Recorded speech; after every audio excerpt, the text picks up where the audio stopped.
Hadis-hadis berkenaan dengan Al-Mahdi dan Dajjal.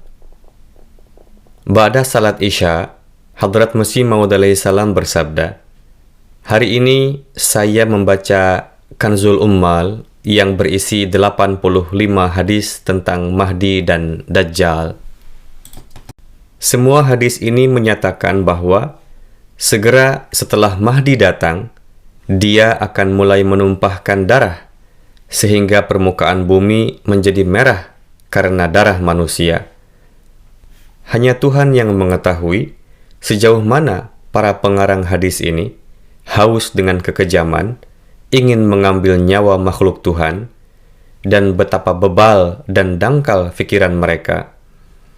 Orang-orang ini telah gagal memahami bahwa utusan Tuhan tidak pernah datang lalu serta-merta menumpahkan darah tanpa memenuhi hujjahnya dengan meyakinkan argumen-argumennya.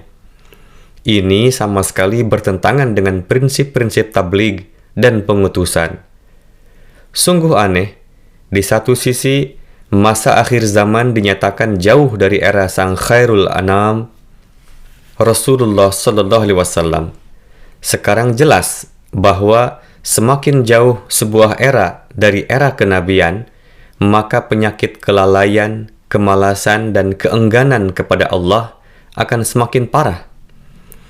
Namun terlepas dari ini, mereka menegaskan bahwa muslih pembaharu dan utusan yang akan muncul di zaman akhir adalah seorang pria yang pada saat kedatangannya akan segera mengangkat pedang dan tidak mengucapkan sepatah kata pun untuk menyempurnakan hujjah terhadap mereka yang tidak beriman.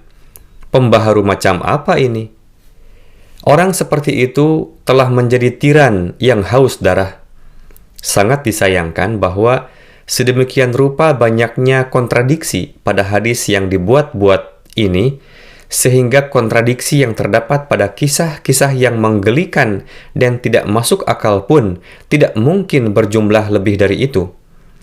Namun, kecerdasan orang-orang itu tidak dapat sampai ke dasar kekonyolan ini.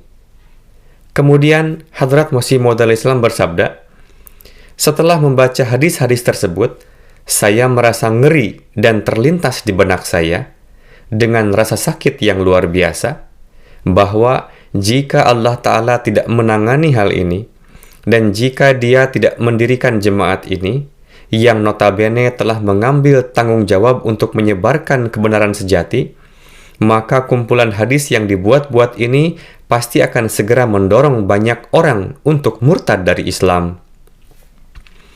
Hadis-hadis tersebut telah meletakkan dasar bagi kehancuran Islam dan kemurtadan yang berbahaya.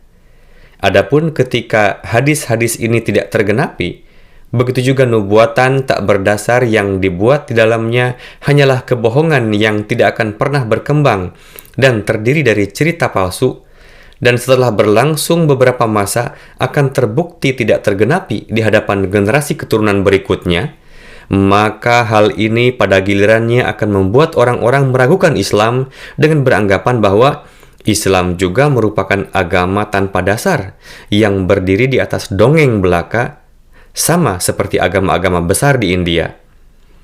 Generasi masa depan kita pasti akan tertawa dan mencemooh, dan akan dengan bebas menyatakan, "Hai kalian yang menjadikan Dajjal sebagai Tuhan, mungkinkah sebuah agama yang menganggap Dajjal memiliki sifat Tuhan yang lengkap dan sempurna memiliki hak untuk menyatakan bahwa itu adalah agama kebenaran dan agama yang mengajarkan tauhid?"